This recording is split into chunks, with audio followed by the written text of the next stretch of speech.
자, 우리 오늘 말씀을 보면 우리 짧은 이 말씀의 구절 가운데 계속해서 반복되어서 나오는 말씀이 있습니다. 바로 그 단어는 생각이라는 단어죠. 생각이라는 단어가 계속해서 한 4번 정도 반복해서 나오게 됩니다. 근데 이 생각은 오늘 이 본문에서만 강조하는 것이 아니라 우리 성경 전체에서 이 생각이라는 부분을 굉장히 강조를 많이 합니다. 우리 여러분들이 이렇게 잘 알고 있다시피 시편 1편을 보시면 우리 뭐라고 나오죠? 복 있는 사람이 어떤 사람인가에 대해서 논하고 있습니다. 그 복 있는 사람은 어떤 사람이냐면 바로 주야로 여호와의 율법을 사모하여서 그것을 묵상하는 자입니다. 그럼 여러분, 그 묵상이라는 것이 무엇이겠습니까? 하나님의 말씀을 자신의 생각의 거리로 삼아서 깊이 있게 반복적으로 주님의 말씀을 생각하는 그 사람이 바로 하나님 앞에 복 있는 사람이라는 것입니다. 그것이 복 있는 사람의 조건이라는 거죠. 이와 같이 또 우리가 잠언으로 가보면 또 어떤 말씀이 있습니까? 잠언 4장 23절에 보면 무릇 지킬 만한 것보다 무엇을 지키라고요? 내 마음을 지키라는 것입니다. 그 마음과 생각이 그만큼 중요하기 때문인 것이죠. 그 다음에 우리가 신약으로 넘어와서 우리 골로새서를 보면 골로새서 3장 2절에 이런 말씀이 나옵니다. 우리 앞에 자막이 있죠? 우리 한번 다 같이 읽어볼까요? 시작. 위의 것을 생각하고 땅의 것을 생각하지 말라라고 이야기를 합니다. 여기서도 생각이 반복되죠. 위의 것을 생각하지 말고 위의 것을 생각하고 땅의 것을 생각하지 말라고 이야기를 합니다. 그만큼 생각이 중요하다는 것이죠. 그리고 우리 오늘 말씀을 한번 잘 살펴보면 이 생각이 왜 중요한가, 왜 그렇게 생각을 강조하는 것인가를 우리가 한번 알게 될 것입니다. 우리가 한번 보죠. 말씀을 5절을 한번 주목해서 보겠습니다. 거기 보면 이렇게 나옵니다. 육신을 따르는 자는 육신의 일을, 영을 따르는 자는 영의 일을 생각한다 라고 이렇게 나오죠. 여기 이 본문의 구절을 먼저 볼 때 우리가 먼저 어떤 단어를 제대로 정의할 필요가 있냐면 따르는 것이다 라는 이 부분을 우리가 먼저 제대로 잘 정의를 할 필요가 있어요. 여기 보면 육신을 따르는 자는 육신의 일을 생각하고 영을 따르는 자는 영의 일을 생각한다고 나옵니다. 그러면 언뜻 보면 이 따른다는 말이 뒤쫓아가다, 붙잡다 뭐 이런 뜻으로 쓰이는 것 같이 보여요. 근데 여러분, 이것이 문법적이고 수사적으로는 그런 뜻으로 보일지 몰라도 본질적인 말씀의 뜻은 뭐 어떤 것이냐면 지배를 받는다 이 뜻인 것입니다. 그러니까 under the flesh라는 뜻이에요. 누구의 아래에 있다, 육신의 아래에 있다 이 뜻인 거죠. 그러니까 육신을 따른다는 말은 무슨 뜻이냐면 육신의 지배 아래에 있는 자는 육신의 일을 생각할 수밖에 없고 영의 지배 아래에 있는 사람은 영의 것을 생각할 수밖에 없다라고 이야기를 하는 것입니다. 그러면 여러분, 여기서 우리가 중요한 원리 하나를 알 수가 있죠. 무엇이겠습니까? 생각이라는 것이 있으면 이 생각은 생각을 하는 그 사람의 주체가, 그 사람이 어떤 것에 지배를 받느냐에 따라서 생각이 달라진다는 것입니다. 그러면 다시 얘기하자면 생각 앞서 무엇이 있냐면 육과 영이라는 것이 존재한다는 것입니다. 내가 육의 지배를 받으면 육의 지배를 따라서 생각도 그렇게 흘러가는 것입니다. 내가 영의 지배를 받으면 영의 지배를 따라서 나의 생각도 그렇게 흘러가게 된다는 것이죠. 자, 이렇게 본다고 한다면 그렇다면 왜 성경은 이렇게 생각을 중요시하는가라는 질문이 대두되지 않을 수가 없겠죠. 성경은 왜 이렇게 생각을 중요시 여기는가? 그에 대한 대답은 6절에 나옵니다. 우리가 6절을 한번 다 같이 보십시오. 6절을 다 같이 읽어봅시다. 시작. 육신의 생각은 사망이요 영의 생각은 생명과 평안이니라. 자, 여기 보면 생각이, 육신의 생각과 영의 생각이 어떤 열매를 맺는다는 것을 보여줘요. 자, 잘 보세요. 육신의 생각은 무슨 열매를 맺습니까? 사망이라는 열매를 맺어내게 됩니다. 또한 영의 생각은 무슨 열매를 맺습니까? 생명과 평안이라는 열매를 맺는다는 것입니다. 왜 성경이 그토록 생각을 중요시 여기고 마음에 그 묵상하는 바를 중요시 여기냐면 우리가 마음속에다 무엇을 담아놓고 무엇을 생각하고 무엇을 간구하고 무엇을 끊임없이 떠올리느냐가 결국엔 우리 삶에 어떤 열매를 맺어내느냐를 결정짓는다는 것입니다. 그렇기 때문에 여러분, 생각이 중요한 것이에요. 여러분, 이것은 어떤 적극적인 사고방식 이런 거하고 달라요. 뭐 긍정의 힘 이런 거하고 다르다는 겁니다. 그런 것은 내가 어떤 육적인 힘을 가지고 어떤 생각을 일부러 해내려고 노력하는 것이죠. 근데 오늘 우리가 볼 때 이 성경은 뭐라고 얘기를 했냐면 육과 영의 지배를 받는 생각은 그에 따라서 어떤 열매를 산출하기 때문에 중요하다는 것을 얘기하는 것입니다. 그러면 우리가 이 열매를 어떻게 맺느냐가 중요하겠죠. 생각을 하는 것을 통해서 열매가 맺어 나가는 것입니다. 그러면 우리는 간단하게 이런 질문을 할 수 있겠습니다. 답이 나오죠. 우리가 그러면 영적인 생각을 많이 하면 되겠구나. 그죠? 영적인 생각을 많이 하면 생명과 평안의 열매를 맺을 수 있겠구나. 당연한 논리적 귀결로 지나가게 될 것입니다. 근데 여러분, 그러면 영적인 생각을 우리가 하고 싶다고 해서 마음대로 되느냐? 그렇게 되지 않는다는 것입니다. 그것이 바로 성경이 또한 말해주고 있어요. 우리 7절 8절을 보십시오. 7절 8절을 보면 이렇게 얘기를 합니다. 육신의 생각은 하나님과 원수가 되나니 이는 하나님의 법에 굴복하지 아니할 뿐 아니라 할 수도 없음이라. 8절 다 같이 시작. 육신에 있는 자들은 하나님을 기쁘시게 할 수 없느니라 라고 이야기를 합니다. 자, 그러면 보면 여기서는 이 바울이 또 특별히 성경을 통해서 우리에게 무엇을 얘기하고 있는 것이냐면 육신에 있는 자들의 한계를 드러내서 보여주는 것입니다. 다시 얘기하면 7절에서는 이렇게 얘기하죠.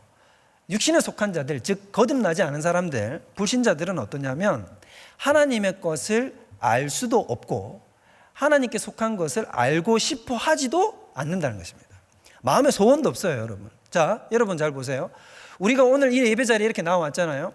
여러분 예배 자리에 나올 때 우리는 어떠냐면 믿는 자들에게는 예배의 자리에 나와서 하나님의 장막 가운데 나아오는 이 시간이 귀하고 거룩한 시간입니다.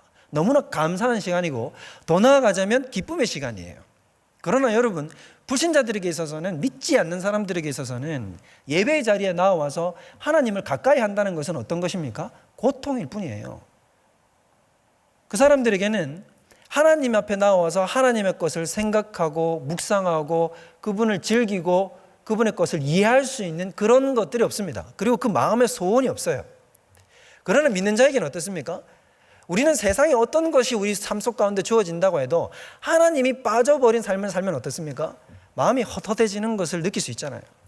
하나님이 잠시 잠깐 동안 우리 삶 속에서 사라지시기만 해도 우리 마음속에 허무함과 고통이 들어차는 것을 우리는 느낄 수 있습니다. 왜 그렇습니까? 우리는 육신에 속한 자가 아니라 영에 속한 자이기 때문인 것입니다. 육신에 속한 자에게는 하나님을 가까이 하고 성령의 일을 깨닫지도 못하지만 성령께 가까이 다가간다고 할지라도 그것은 그에게 고통일 뿐이에요. 그러나 하나님께 속한 자에게는 하나님의 것이 기쁨과 감사로 다가오게 된다고 하는 것입니다.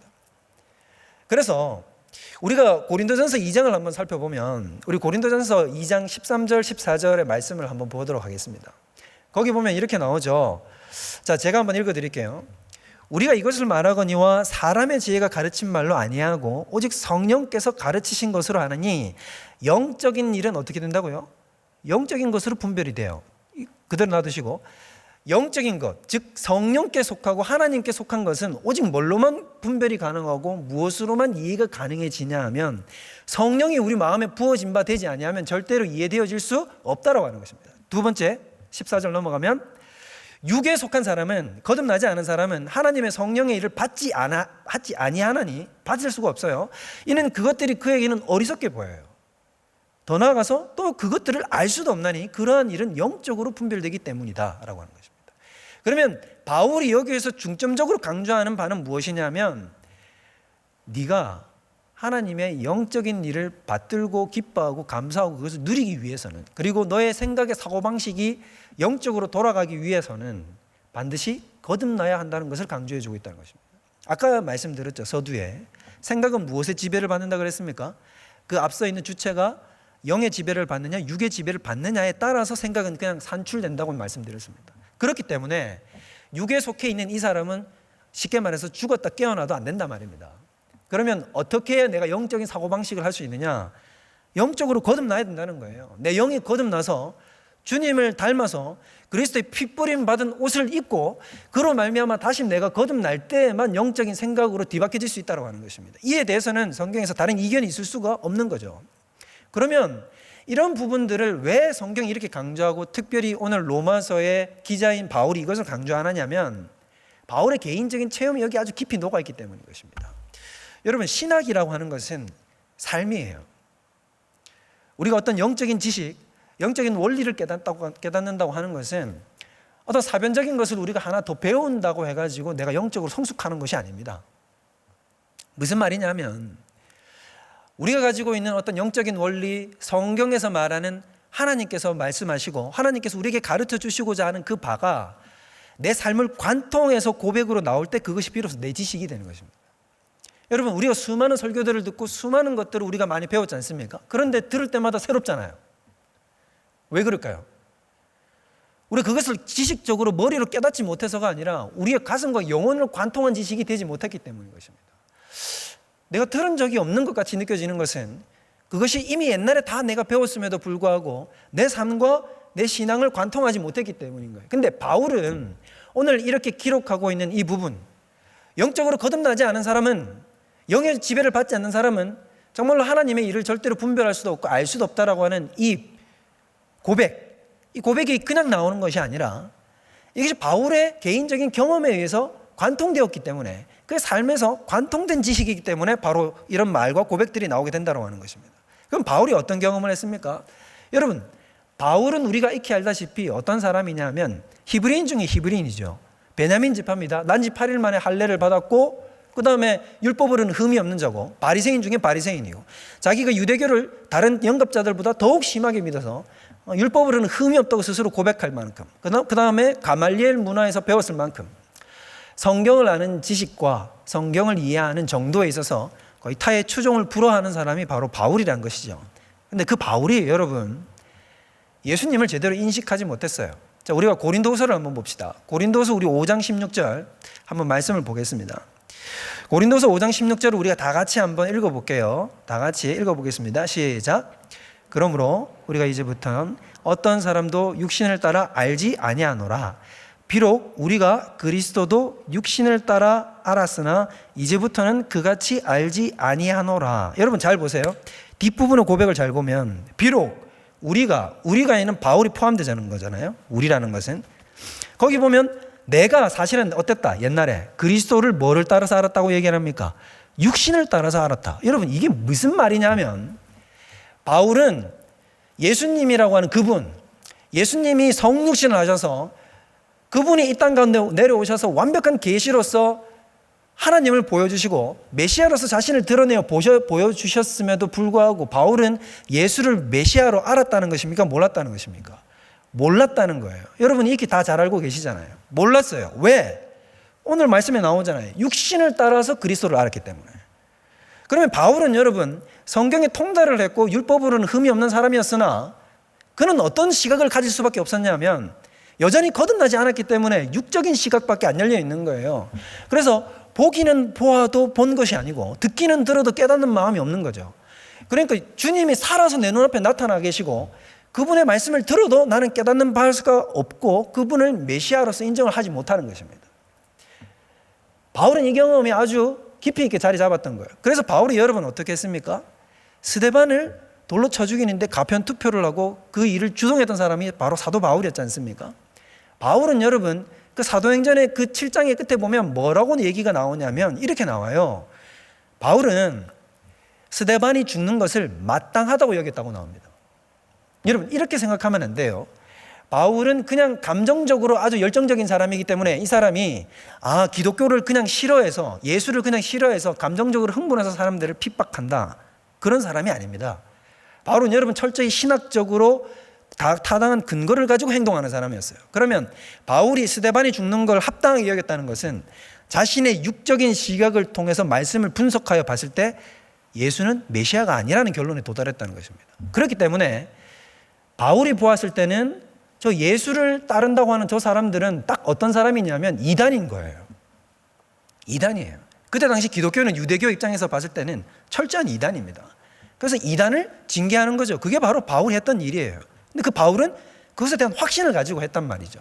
그런데 여러분도 알다시피 바울이 어디에서 완전히 180도 변해버립니까? 다메섹 도상에서 완전히 180도 변해버리죠. 그게 무슨 말이냐면 영적으로 비로소 예수 그리스도, 살아계신 예수 그리스도와 인카운팅을 해버렸단 말이죠. 번개가 쾅 쳐버리는 것처럼 그의 영혼 가운데 예수님이 나타나셔서 주여 네 신이었까 얘기하니까 네가 바로 핍박하는 내가 바로 예수다라고 얘기했단 말이죠. 그분의 신성을 목도하고 부활하신 예수를 비로소 만났을 때 그가 영적인 충격 가운데 들어가게 됐어요. 그리고 그가 거듭나게 되었죠. 육적인 눈은 감겼습니다만 그때 비로소 영적인 눈이 띄게 된 것입니다. 그렇게 됐을 때 바울은 어떤 경험을 했습니까? 비로소 예수님이 어찌하여 메시아가 되는지를 이제 머릿속으로 제대로 이해할 수 있게 됐다고 하는 것입니다. 그전에는 보이지 않았던 것들이 이제 눈앞이 환히 밝아져서 보이게 되었고, 그전에는 이해되지 않았던 것들이 이제는 환히 밝아져서 이해가 되게 되었고, 왜 스데반이 그토록 목숨을 걸고 순교의 자리까지 들어가게 됐는가를 그때 비로소 이제 이해가 하게 되었고, 자신이 얼마나 깊은 죄인이요, 내가 얼마나 어리석은 짓을 범했는지를 그때 이해하게 된다는 것입니다. 여러분, 그러므로 우리 모든 사람들도 마찬가지인 거예요. 주님의 성령의 역사가 없이 그가 거듭나지 않으면 절대로 생각이 하나님의 방식으로 작동하지 않는다는 것입니다. 육에 속한 사람은 하나님의 것을 이해할 수도 없고 받아들이려고 하지도 않고 기뻐하지도 않습니다. 오직 거듭난 사람, 그 성령의 역사로 말미암아 그의 영혼이 다시 주님 앞으로 붙잡힌 바 된 사람, 그 사람에게만 오직 무엇이냐면 하나님을 아는 기쁨이 그 속에서 샘솟아 오르게 된다는 것입니다. 여러분들은 송명의 시인을 잘 아실 겁니다. 우리 나라는 시를 지었잖아요. 여러분, 송명의 시인이 태어나면서 목에 탯줄이 감겨서 나왔어요. 탯줄이 감겨서 나오다 보니까 호흡이 안 되는 거죠. 그래서 뇌성마비가 왔어요. 중증 장애인, 1급 장애인이 되었습니다. 근데 이 송명의 시인이 나이 17살이 될 때까지 밖을 나가본 적이 없는 거예요. 송명의 시인이 이렇게 얘기하더라고요. 자기가 너무너무 사람들을 부러워하고 자신이 정말 못나 보일 때가 언제였냐면, 자기 또래 친구들이 창밖을 이렇게 내다보면 가방을 메고 학교를 가는 모습이었답니다. 그 가방을 메고 학교를 가는 모습을 보고 있는데, 부모님은 이 뇌성마비를 앓고 있는 이 자녀가 밖에 나가서 남들에게 혹은 위해를 가하고 또 좋지 않은 모습을 보이고 이런 것들이 부끄럽기도 하고 이러니까 밖에 나가는 것을 철저히 금했다는 거죠. 자신의 인생은 뭔가, 도대체 내 인생은 뭔가 이해를 할 수가 없죠. 그런데 어느 날 17살이 되던 해에 하나님이 찾아오신 거예요. 아무 소망도 없는 그 송명의 시인에게 하나님이 찾아오신 것입니다. 그리고 찾아왔을 때 그의 영적인 눈이 이제 비로소 열리는 거죠. 그리고 나서는 단숨에 그 고백을 써내는데 바로 그것이었습니다. 무엇이었습니까? 나 가진 재물이 없고, 나 다른 사람들이 가지고 있는 지식이 내게 없으며, 나 다른 사람들에게 있는 건강 내게 없으나 나는 다른 사람들에게 없는 것이 내게 있습니다. 나 남이 못 본 것을 보았고, 나 남이 듣지 못한 것을 들었으며, 나 남이 받지 못한 사랑을 받았고, 나 남이 깨닫지 못한 것을 깨닫게 되었습니다. 여러분, 이것은 무엇을 의미하는 것입니까? 그에게 바로 하나님의 영이 임하여 영적으로 그가 거듭남으로 말미암아 그전에는 보지 못하고 듣지 못하고 깨닫지 못했고 알지 못했던 하나님의 사랑과 십자가의 은혜를 그가 비로소 알게 되었다고 하는 것입니다. 여러분, 이 구원의 감격이 여러분에게도 있으십니까? 이것이 여러분 마음속에 작동하고 있다고 한다면 여러분, 이것보다 더 귀하고 값진 것이 없는 것입니다. 여러분, 인간에게 있어서 가장 최대의 선물은 무엇인지 아세요? 여러분, 우리가 천국 가면 뭘 누릴까요? 여러분, 생각해 보셨습니까? 우리 천국 가면 뭘 누리겠어요? 천국 가면 BMW 몰고 다닐까요? 좀 약합니까? 뭐 벤틀리를 몰고 다닐까요? 집이 뭐 2,000평짜리 집을 거주할까요? 여러분, 천국 가서 누리는 기쁨과 즐거움, 행복의 근원이 뭔지 아세요? 천국 가면 다른 거 다 필요 없습니다, 여러분. 천국 가면 구속한 주만 내 눈에 보이는 겁니다. 그때는 우리 사이에 감춰진 것이 없습니다. 하나님과 나 사이에 뭔가 장막이 없습니다. 그것이 모두 다 걷어지고 내 눈이 똑바로 들어 그 영광 가운데 계신 주를 바라보게 되는 것입니다. 여러분, 그것이 우리에게 주어지는 최고의 기쁨의 상급이 되는 것입니다. 여러분, 그것을 볼 수 있는 눈이 누구에게 열렸다고요? 우리에게 열렸어요. 우리는 이걸 알지 못해요.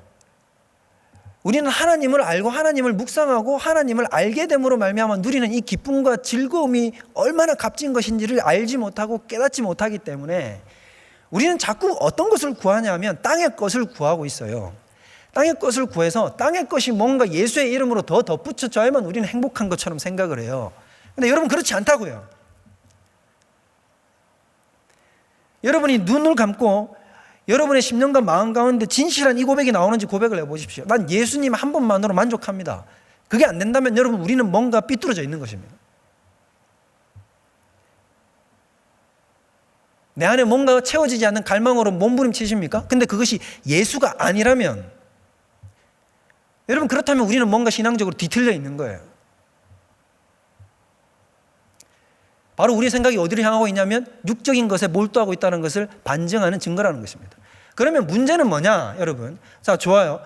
거듭난 사람은 그러면 영적인 생각을 이제 할 수 있게 됐고 이해할 수 있게 됐고 그것을 깨달을 수 있게 됐다고 얘기했잖아요. 그런데 심각한 문제는 바로 어디에 있냐면 바로 거듭났다고 하는 바로 우리, 거듭났다고 하는 바로 영에 속한 사람이 바로 우리가 어떤 생각을 하느냐 하면 육적인 생각에 몰두하고 있다는 것입니다. 이것이 바로 우리의 문제라고 하는 것이에요. 우리가 마주대하는 이 깊은 문제가 바로 여기 있어요. 골짜기를 우리가 여기 대하는 거예요. 우리는 거듭났어요. 영의 지배를 받아요. 그런데 우리는 어떻게 합니까? 육적인 생각에 몰두하고 있어요. 여기 앉아 계신 모든 분들 가운데 아니라고 고백할 수 있는 사람이 한 명이라도 있습니까? 그렇지 못하다면 문제는 어디에 있는 것일까요? 도대체 왜 우리는 거듭났음에도 불구하고 영의 지배를 받는 사람인데도 불구하고 왜 우리는 육적인 생각에 몰두하게 될까? 근데 성경은 경고를 했죠. 육적인 생각은 어떤 열매를 맺는다고요? 사망의 열매를 맺는다고 경고를 했습니다. 자, 13절을 보세요. 여러분, 오늘 말씀. 자, 13절을 보시면 로마서 8장 13절 다 같이 한 목소리로 읽어보겠습니다. 시작. 너희가 육신대로 살면 반드시 죽을 것이로되. 스톱. 자, 거기 멈추시고. 자, 거기 보면 13절 상반절에 뭐라고 나옵니까? 너희가 육신대로 살면 반드시 죽는다라고 얘기가 나옵니다. 이대로 육신적인 생각과 육신적인 것에 몰두하면 너 어떻게 된다?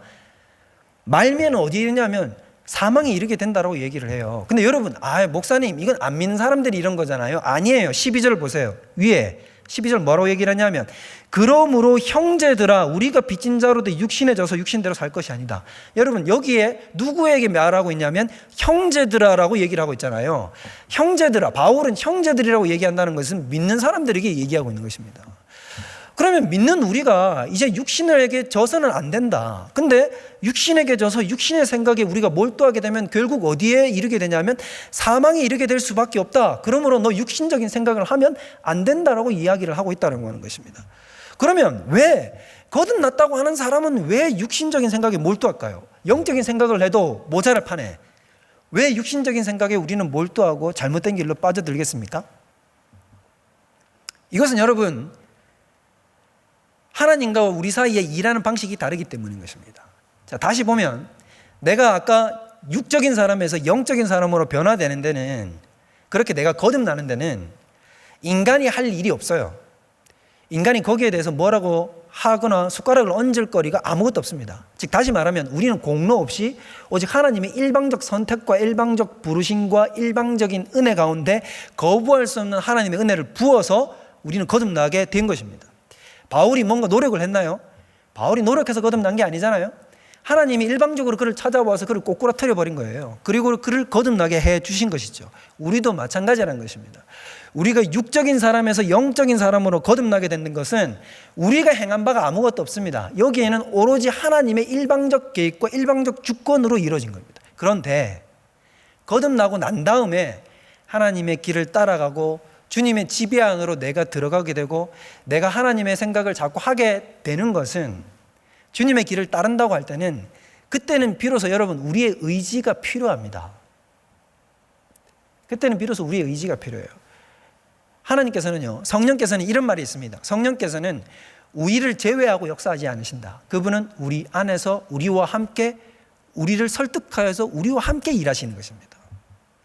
무슨 뜻인지 아시겠습니까? 성령은 아주 젠틀하신 분이에요. 그래서 여러분, 우리가 성령을 거부하면 성령께서 우리를 강권적으로 이끌고 가지 못하세요. 내가 성령의 마음에 합해야만 성령께서 우리 속에서 작동하시고 우리 속에 큰 일을 행하실 수 있는 것입니다. 내가 얼마나 성령께 내 자신을 내어주고 자기를 부인하고 주님께 주도권을 내어주느냐만큼 성령이 내 안에서 역사하시는 것입니다. 근데 내가 거부하잖아요. 그러면 성령께서 굳이 그걸 나를 사로잡아가지고 찍어 눌러서 나를 주님의 길로 이끌시지 않습니다. 성령께서는 일단은 그러신다는 거예요. 여러분, 그래서 어떻게 하냐면 우리가 왜 육적인 생각에 몰두하게 되냐면, 우리는 거듭났음에도 불구하고 우리는 옛 자아가 아직까지 살아서 어떻게 하냐면 자꾸 세상적인 것을 우리 마음속에 떠올리고 구하고 있기 때문인 거예요. 다시 말하면 성령께서 말씀하시고 성령께서 이끄시는 것에 적극적으로 협조하지 않기 때문입니다. 내가 적극적 협조를 하지 않기 때문에 내 안에 어떤 생각들이 가득 차냐 하면, 나는 나라고 하는 이 자아가 어디에 도리어 적극적으로 협조하냐면 성령에 적극적으로 협조하는 것이 아니라 내 육체에 적극적으로 협조하는 것입니다.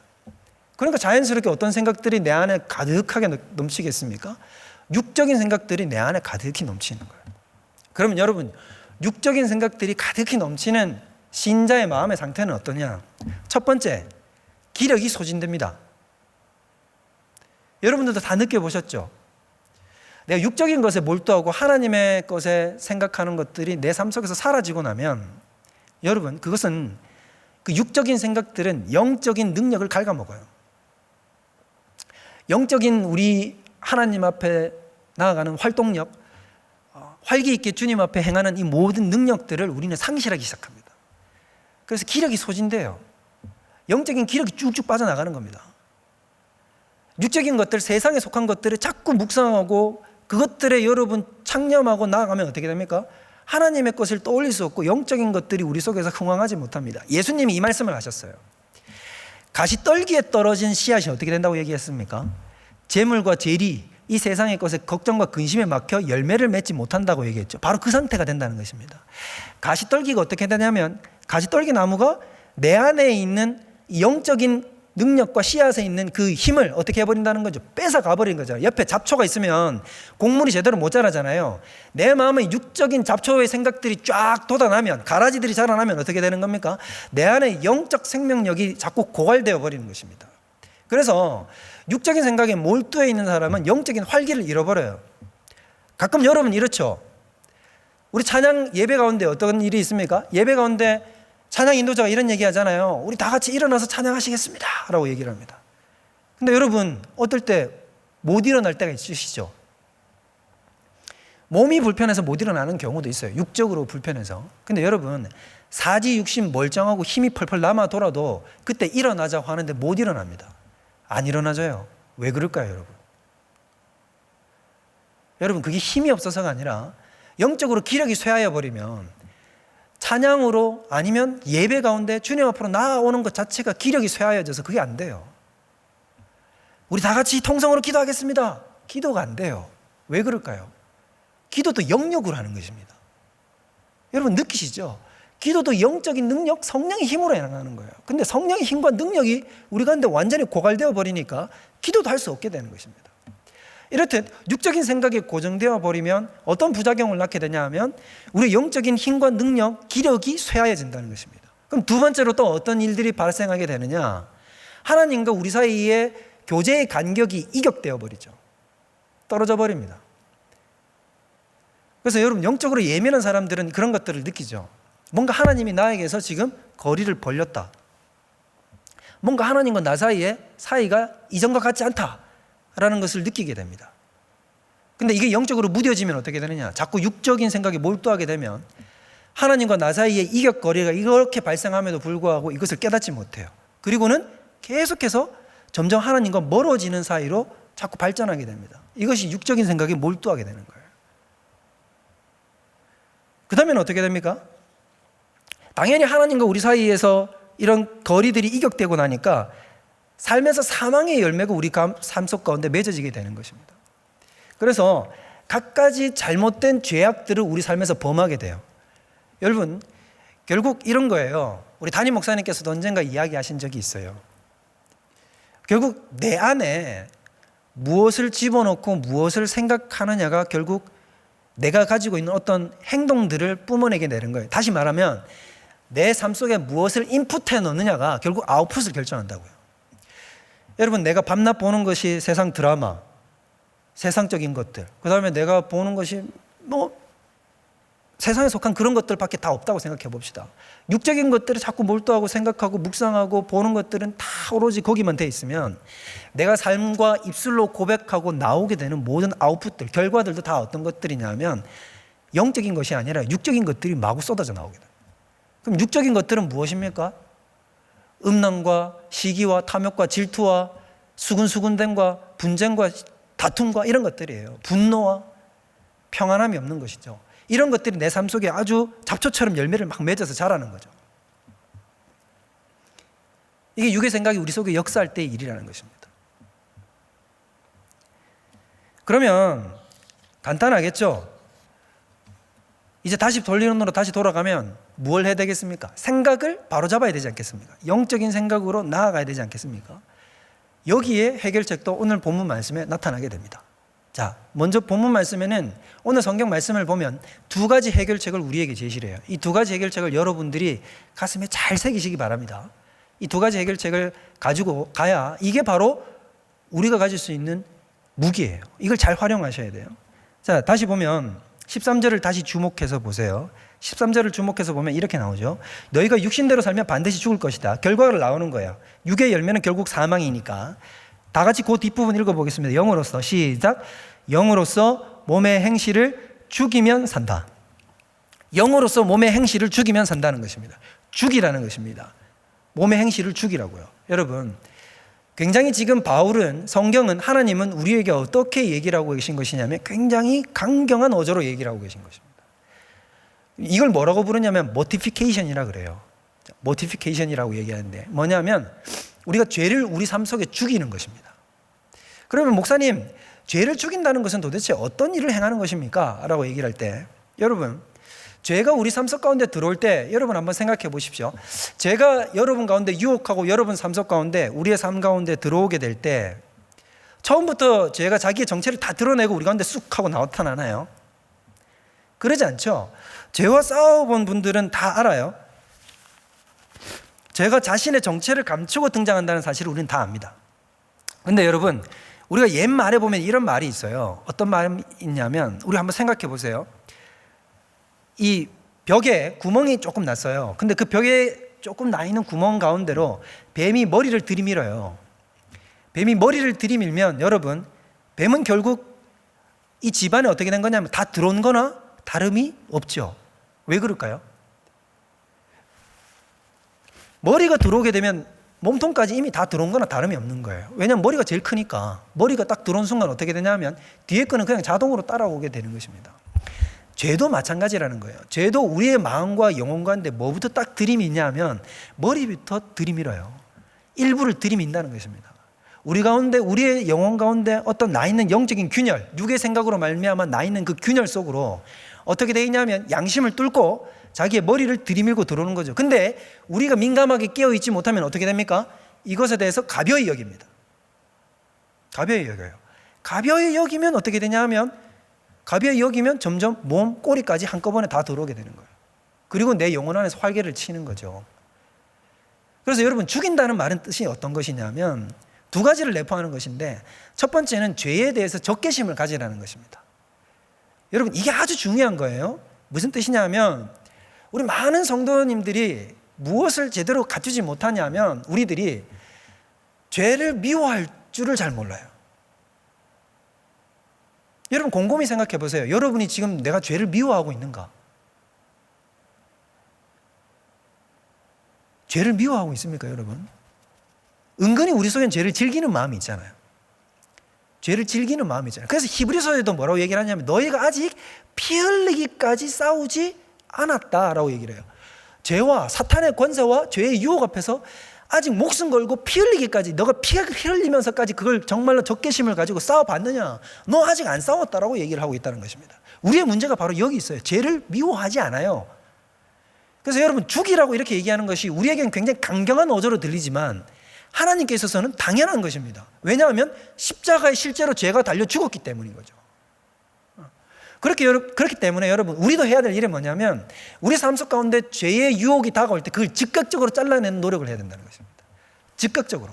내 양심을 뚫고 들어오고 머리만 딱 들이밀었을 때 어떻게 해야 된다는 거죠? 그때 비로소 기도와 성령을 의지하여 어떻게 해야 된다는 것입니까? 내 마음속에 있는 이 모든 죄의 유혹을 물리치려고 노력해야 된다는 것입니다. 생각이 작을 때, 씨앗처럼 내 마음 가운데 떨어질 때, 이런 잘못된 생각들, 죄의 유혹에 해당하는 생각들, 부정적인 것들이 내 마음과 심령 가운데 열매 맺어 자라지 못하도록 찍어 눌러야 돼요. 누구의 힘으로? 성령의 힘으로. 십자가의 권세로 그것을 찍어 눌러야 된다는 것입니다. 그렇지 않으면 이겨낼 수 없다는 것이에요. 자, 그 다음에 두 번째는 어떤 방식이냐면, 여러분, 그 다음에 14절을 한번 보세요. 14절 우리 다 같이 한번 읽어봅시다. 시작. 무릇 하나님의 영으로 인도함을 받는 사람은 곧 하나님의 아들이라. 여기에 여러분 바로 답이 나와 있어요. 두 번째 답. 이건 뭐냐면 앞에 것은 모티피케이션이었죠. 죽이기예요. 뒤에 것은 살리기입니다. 비비피케이션. 그러면 살리기는 뭐냐면 이런 거예요. 우리가 그냥 여상한 마음으로 쳐다보면 14절이 어떤 뜻으로 들리냐면 그냥 당연한 것처럼 들려요. 이런 말은 나도 하겠네. 영을 따라 살아라.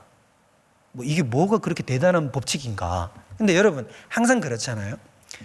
여러분 하수의 시각에서 대가의 시각, 고수의 것을 보면 어떤 느낌이 드냐면 굉장히 단순하고 아무것도 아닌 것처럼 보입니다.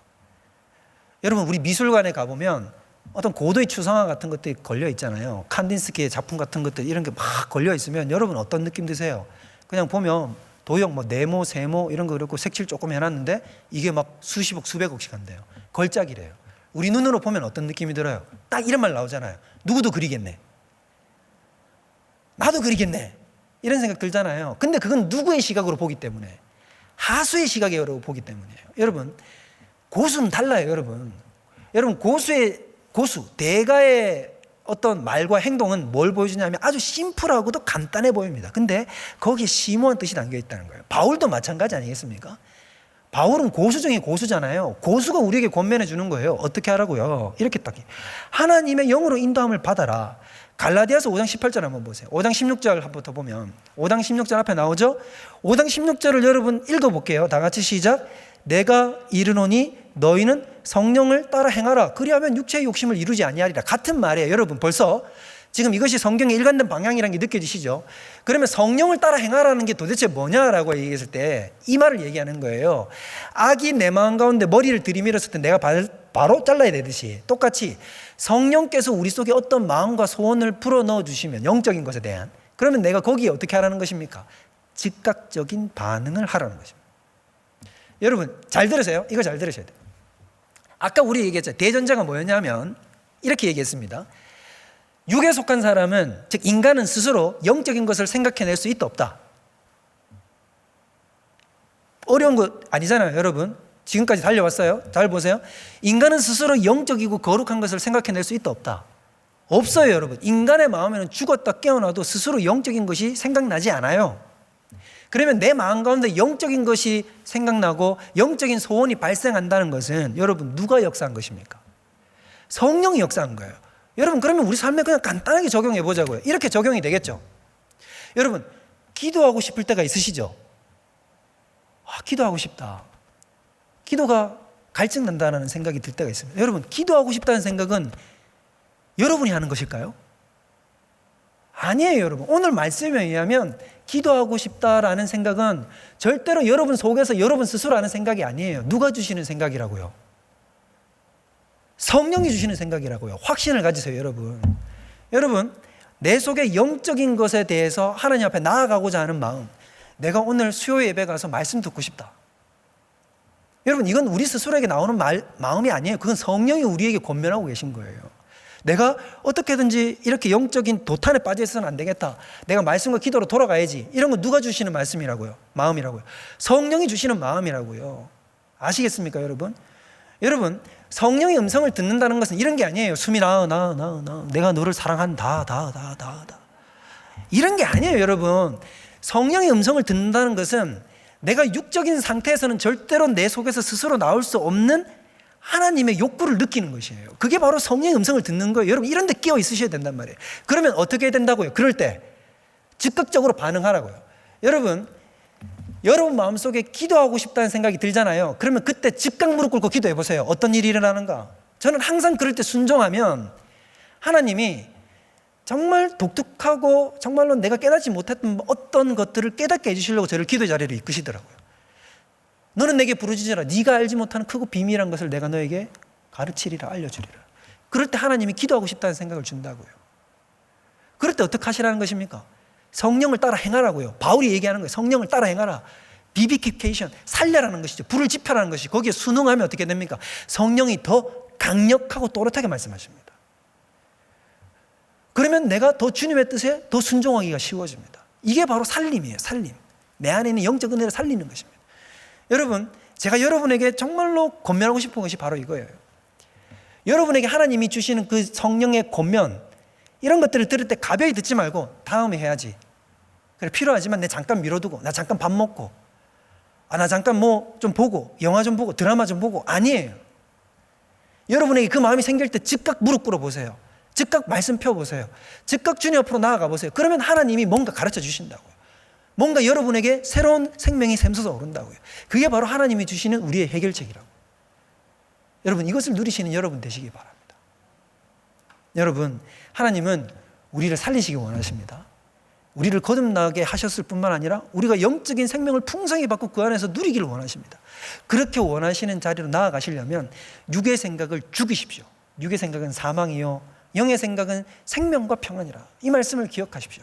그래서 내 마음 가운데 육적인 것이 들어올 때 그것을 말씀의 권세로 물리치고 기도로 물리치고 내가 언제까지나 하나님의 말씀과 성령 가운데 순종하고 굴복하고 복종하여 엎드리는 순종의 아들과 딸이 되겠다고 여러분 선포하시고 주님 앞에 나아가십시오. 그러면 여러분 단 일주일만 여러분이 그렇게 살아도 완전히 다른 삶을 살 수 있게 된다는 것을 여러분이 느끼시게 될 것입니다. 그런 삶으로 나아가시는 저와 여러분들 되시기를 주님의 이름으로 축원드립니다. 우리 이 시간 우리 다 같이 찬양하도록 하겠습니다. 이 시간 우리 찬양할 때 주의 도를 내게 알리소서라는 제목의 찬양을 할 텐데 우리 가사 하나하나를 우리가 묵상하면서 오늘 주신 우리 하나님의 말씀 우리 생각해 봅시다. 우리 마음 가운데 얼마나 잘못된 것들이 가득 차 있습니까? 우리에게 무엇이 필요하냐면 하나님의 도가 내 귀에 들려지고 그 하나님의 진리의 도가 내 마음 가운데 새겨져서 내 마음이 주님의 마음으로 나아가는 것입니다. 우리 오늘 이 찬양으로 나아갈 때 이 고백을 가지고 우리 찬양하도록 하겠습니다. 주의 도를 내게 알리소서.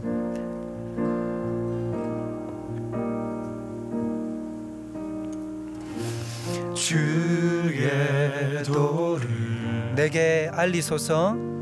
내게 알리소서. 진리의 길로 주님 제가 나아가길 원합니다. 진리의 길로 행하리. 내가 주님의 이름을 경외하게 될 것입니다.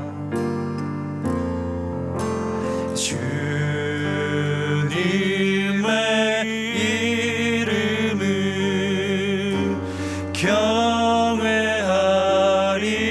경외하리라. 내 마음 다하여 내 마음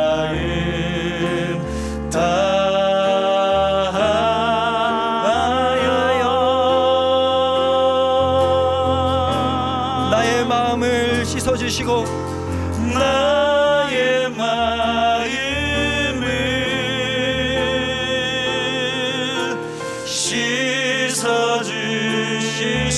씻어주시고 내 발걸음을 주의 길로 인도하소서. 나의 마음을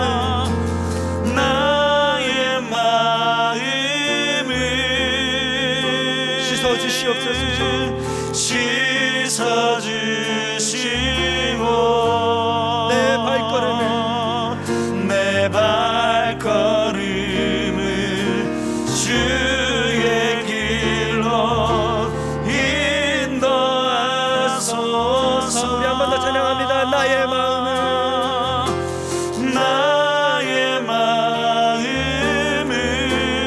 주님 내 마음 가운데 있는 육신의 마음을 씻어주시옵소서. 씻어주시고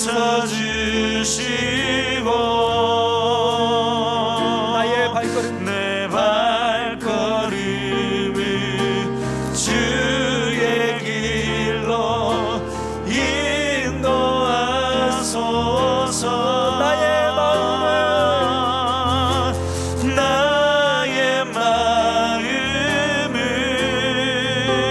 씻어주시옵소서. 씻어주시고 내 발걸음을 주의 길로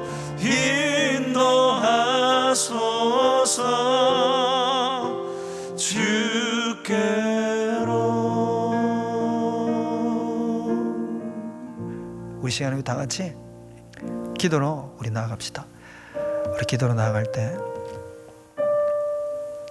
하나님 내 마음을 보시옵소서. 내 마음 가운데 선한 것이 하나 없습니다. 주님을 생각하고 주님을 기뻐하고 주님의 아름다움을 앙모하며 주의 성전에 거하기를 사모했던 다윗의 마음과 같지 아니하고 그릇된 양과 같이 각기 제갈 길로 가기에 바빴던 나의 인생이 여기 있습니다. 아버지, 이제 다시 돌아가기 원합니다. 내 마음 가운데 하나님이 주시는 생명과 평안이 자리 잡을 수 있도록 사랑과 희락과 화평과 오래 참음과 자비와 양성과 충성과 온유와 절제가 내 마음 가운데 풍성히 맺어질 수 있도록 아버지, 내 마음 안에 생각을 고쳐주시고 주님께로 돌아가게 하여 주시옵소서. 우리 시간에 다 같이 이 기도의 제목을 가지고 기도하고 우리 각자의 기도 제목으로 기도하고 돌아가도록 하겠습니다. 기도하겠습니다. 하나님 아버지, 저희가 여기 있습니다. 참으로 고통 가운데 신음하며 영적인 기력이 쇠하며 하나님과의 관계에서 어긋나 있는 우리들이